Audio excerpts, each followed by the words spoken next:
पिछले एपिसोड में हमने देखा था कि चैनमिंग और उसके सारे के सारे साथी मिलकर जितने भी युवान के ट्री वगैरह होते हैं उन सभी को डिस्ट्रॉय करने के काम पर लग चुके थे। सभी अपनी पावर का इस्तेमाल करते हुए ट्री को डिस्ट्रॉय कर रहे थे। उन्हीं में वू ई भी शामिल हो जाता है। उसको भी ट्री ने पोजेस करने की कोशिश की थी तो उसने कई सारे ट्री को ही डिस्ट्रॉय कर दिया। इस वजह से युवान जो था वो भड़क जाता है। उसको लगने लगता है कि वो ही वो इंसान है जो सभी ट्री को डिस्ट्रॉय कर रहा था। तो वो किसी पोजीशन वाली टेक्निक का इस्तेमाल करके वो ई को पूरी तरह से पोजेस कर चुका था ताकि अब कोई भी यहाँ पर ट्री को डिस्ट्रॉय करने की कोशिश करे तो वो ई जाकर उसकी जान ले लेगा। तो वो चैनमिंग और उसके दोस्तों के ऊपर भी हमला करना शुरू कर देता है। इस वजह से चैनमिंग को बीच में आना पड़ता है और वो यहाँ पर अपनी पावर का इस्तेमाल करते हुए उसको पोजीशन से बाहर निकाल रहा था। जिसके बाद यहाँ से ये एपिसोड शुरू होता है। तो इस एपिसोड की शुरुआत में वो ये जो था वो पोजीशन से बाहर तो आ चुका था लेकिन दोबारा से वो यहाँ पर वो युवान के पोजीशन के अंदर जाने लग जाता है। न जाने कैसा जादू कर दिया था युवान ने कि वो पोजीशन से बाहर ही नहीं निकल पा रहा था। वो यहाँ पर कहने लग जाता है कि चैनमिंग तूने मुझ पर हमला करके ना अच्छा नहीं किया, मैं छोड़ूंगा नहीं तुझे। मैं भी तो देखूं कि तेरे पास कितने सारे अटैक हैं जिनका इस्तेमाल करके तू मुझे यहाँ पर हरा सकता है। जान से मार दूंगा मैं तुझे, मेरे सामने कोई भी नहीं टिक सकता। वो यहाँ पर अपनी पावर को और ज्यादा भयंकर तरीके से एक्टिवेट करने लग गया था।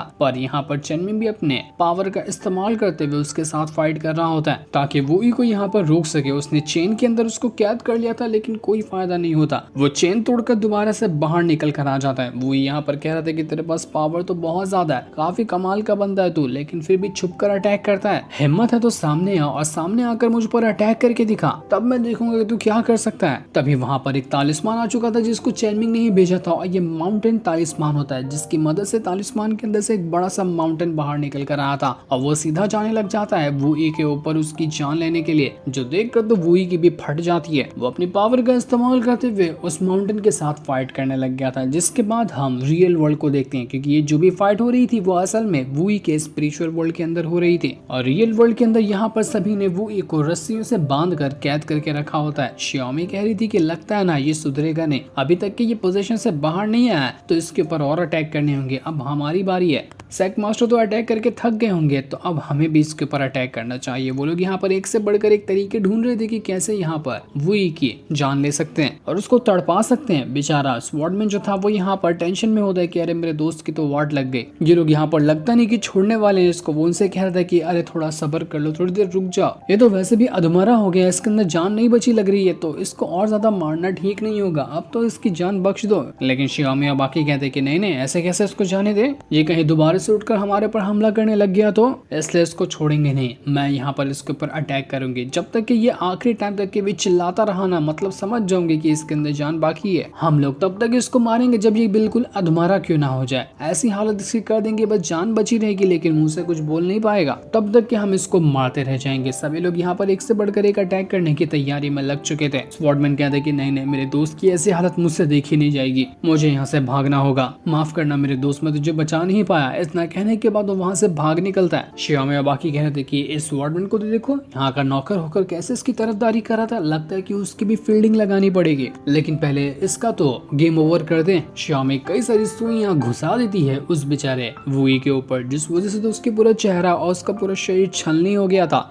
वो तड़प तड़प कर चिल्ला रहा होता है कि अरे छोड़ो मुझे, मेरी जान लोगे क्या, मैंने क्या बिगाड़ा तुम लोगों का, जाने दो मुझे। लेकिन कोई भी रुकने को तैयार नहीं था। वो लोग एक से बढ़कर एक अटैक यहाँ पर उसके ऊपर करते जा रहे होते हैं और बेचारा मजबूर होकर यहाँ पर अटैक को सहते जा रहा था। तो वहीं कमरे के अंदर जासूस जो था उसके ऊपर अभी ट्रीटमेंट चल रहा होता है, उसको पूरी तरह से रिकवर करने का। यहाँ पर कुछ हद तक के तो वो रिकवर हो गया था लेकिन उसकी जो इंटरनल इंजरी थी वो अभी तक के परफेक्ट तरह से ठीक नहीं हुई थी। सभी लोग उससे कहते हैं कि तुम्हें यहाँ तक बचा के लाने वाला ना स्वॉर्डमैन ही है, इसने ही तुम्हें बचाया है। जो देखकर जासूस हैरान रह जाता है। वो यहाँ पर आने के बाद स्वॉर्डमैन से कहता है कि अरे कुंभ के मेले में छूटे हुए मेरे भाई, तू तो मेरा सगा भाई है यार, मैंने तुझ पे बहुत अत्याचार किए हैं, तुझे कभी भूखा नहीं रहने दूंगा, अपने हिस्से की रोटी तोड़ कर तुझे खिला दूंगा, तेरा एहसान है मुझ पर कि तूने मेरी जान बचाई, तू चिंता मत करना, आगे से तेरा ये बड़ा भाई तेरे साथ है। स्वॉर्डमैन भी हैरान रह गया था कि इस जासूस को हो तो हो क्या गया, या ऐसी हरकत क्यों कर रहा है, मैंने तो बस उसको वहां से उठाकर यहाँ पर लाया था, ज्यादा कुछ नहीं किया, वरना तो वो मेरी भी जान ले लेता। किलियान जो था उसको यहाँ पर डाउट लगने लग जाता है कि ये स्वॉर्डमैन जितना शरीफ दिखता है ना उतना है नहीं, मुझे तो लगता है कि इसके पीछे कुछ बड़ा प्लान चल रहा है और उसी प्लान के हिसाब से वो यहाँ पर आया है। सबसे अलग ही बंदा लगता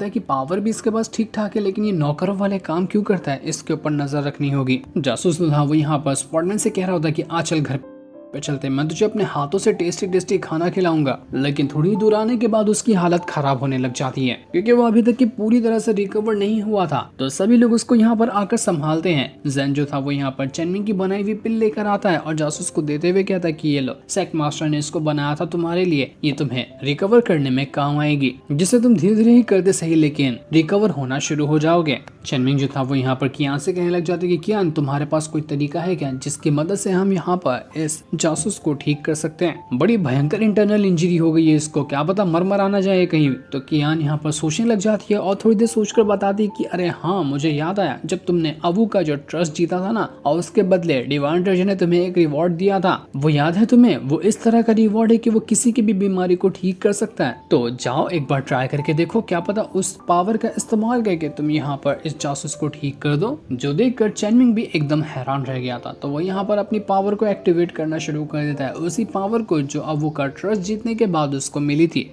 उसका नाम होता है होली एनर्जेटिक हीलिंग टेक्निक। और जैसे उसने इस पावर को यहाँ पर एक्टिवेट ही क्या किया था कि जासूस के अंदर से भयंकर तरह से पावर निकलने लग जाती है और वो हवा में उड़ने लग जाता है, जिस वजह से वो पूरी तरह से रिकवर हो चुका था। यहाँ पर तक कि जितनी भी उसकी हालत खराब थी वो 1 सेकंड के अंदर ही पूरा फुल्ली रिकवर हो जाता है। वो एकदम हैरान रह चुका था, बाकी लोग भी हैरान रह जाते हैं कि ये हुआ तो हुआ कैसे। चेनमिंग ने इतनी आसानी के साथ बस थोड़ी सी पावर का इस्तेमाल करते हुए जासूस को पूरी तरह से रिकवर कर दिया। कमाल ही हो गया ये तो। जासूस यहाँ पर चेनमिंग से कहने लग जाता है कि चलो बताओ मुझ पर किसने अटैक किया था, मैं अभी जाकर उसको सबक सिखाता हूँ ताकि वो आगे चलकर हमारे यहाँ पर आकर हमारे ऊपर अटैक करने के बारे में ना सोच सके। दम लगाकर हमेशा किसी को नहीं छोड़ूंगा, मैं सबको धो डालूंगा। तो स्वॉर्डमैन उससे कहते कि अरे नहीं यार, थोड़ा तू तो सब्र कर जा। शियामी और बाकियों ने पहले से ही उस वुई की मार कर हालत खराब कर दी। बेचारा वो आधा पैर कबर में लटका हुआ उसके, तू भी हाथ साफ करने जाएगा तो दोनों पैर लटक जाएंगे और दफन भी हो जाएगा वो, इसलिए तू रहने दे यहाँ पर, चुपचाप खड़ा हो जा तू। स्वॉर्डमैन यहाँ पर चेनमिंग से कहता है कि सेक्ट मास्टर, मुझे नहीं लगता कि वो एक गलत इंसान है, उसके ऊपर किसी ने अटैक किया है और किसी ने उसको पोजेस किया, तो हमें मारना है ना तो उस इंसान को मारना चाहिए जिसने वुई को पोजेस किया था, ना कि वुई की जान लेनी चाहिए, उसकी कोई गलती नहीं है। तो चेनमिंग कहता है कि ठीक है, मैं कुछ चेक करने की कोशिश करता हूँ, वुई के इंटेंशन सही लगे ना तो मैं उसको ठीक कर दूंगा, वरना फिर उसे मरना होगा। तो चेनमिंग अब यहाँ पर वुई के पास आता है और उसके स्पिरिचुअल वर्ल्ड में जाने के बाद उसके ऊपर अटैक करने लग गया था ताकि यहाँ पर उस वुई को सबक सिखा सके, उसको पोजीशन से बाहर निकाल सके, उसके बारे में जान सके कि अभी तक के वुई चेनमिंग या फिर किसी और के खिलाफ नुकसान पहुंचाने की साजिश तो नहीं रच रहा। वुई जैसे ही यहाँ पर अपने स्पिरिचुअल वर्ल्ड के अंदर चेनमिंग को देखता है वो भड़क जाता है। वो कहता है कि फाइनली तू मेरे सामने आ गया, छुप कर अटैक कर रहा था,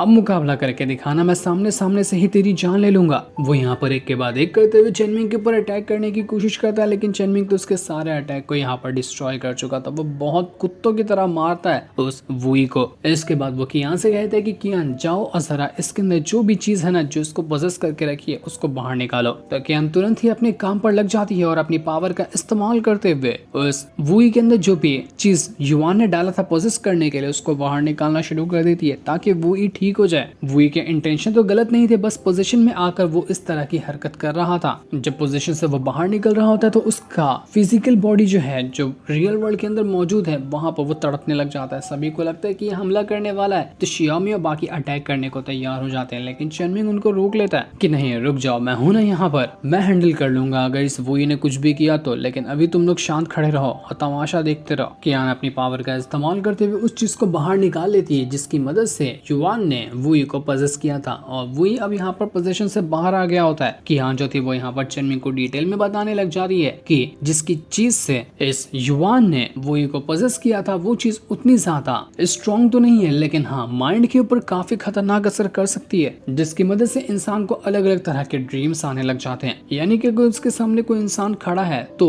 जिसने भी इंसान को पोजेस किया है वो जो दिखाना चाहे उसको वो इंसान वही दिखाई देगा। जैसे कि वुई के सामने तुम खड़े हो और युवान चाहे कि तुम्हें चूहे में बदलना, तो वुई को दिखाई देने लग जाएगा कि तुम एक चूहा हो जो उसके ऊपर हमला करने वाला है, तो वो तुम्हारे ऊपर अटैक करने की कोशिश करेगा। इस तरह की खतरनाक चीज की मदद से इस वुई को पोजेस किया गया था, लेकिन अब मैंने उसको यहाँ पर ठीक कर दिया तो थोड़ी देर के अंदर वो रिकवर हो जाएगा। जिस वजह से चेनमिंग जैसे ही अपनी आंखें झपकाता है कि वहां पर वो ये बिल्कुल ठीक हो चुका था। सारे के सारे खड़े लोग एकदम वहां पर दंग रह जाते कि ये कैसे पॉसिबल है। चेनमिंग ने बस अपनी आंख एक बार झपकाई और वो यहाँ पर ठीक हो गया। आखिर इस सेक्ट मास्टर की पावर है कितनी जो उन्होंने बस अपनी पलकें झपकाते हुए इस वुई को पोजीशन से बाहर निकाल निकाल दिया। हमें लगता है कि हमें अभी बहुत कुछ सीखना बाकी है चेनमिंग से। अगर वो हमारे टीचर बनते हैं, वो हमें कल्टीवेशन सिखाते ना, तो हम कहां से कहां पहुंच जाएंगे। जबकि उन लोगों को क्या पता था कि सारी मेहनत तो बेचारी की यान की थी। क्रेडिट तो चोरी कर लिया इस चेनमिंग ने, जिस वजह से उसकी तारीफ हो रही थी और बेचारी की यान को कोई याद तक नहीं करता। सभी बस चेनमिंग को देखकर यहाँ पर इम्प्रेस हो चुके थे और फ्री की पब्लिसिटी और फ्री का क्रेडिट किसको नहीं चाहिए। तो चेनमिंग भी यहाँ पर बड़े मजे से अपनी तारीफ सुन सुनकर काफी ज्यादा खुश हो रहा था। चेनमिंग यहाँ पर स्पिरिचुअल वर्ल्ड के अंदर उस ज्ञान से कह रहा होता है कि जाओ और इस वुई की जो मेमोरी है ना, इसको अभी की मिटा दो, ताकि ये पता ना कर पाए कि मैंने इसके स्पिरिचुअल वर्ल्ड के अंदर जाने के बाद तुम्हारे साथ मिलकर इसको पोजीशन से बाहर निकाला है। मैं तुम्हारी आइडेंटिटी हमेशा प्राइवेट रखना चाहता हूँ, ताकि जल्दी कोई भी तुम्हारे बारे में न जान सके।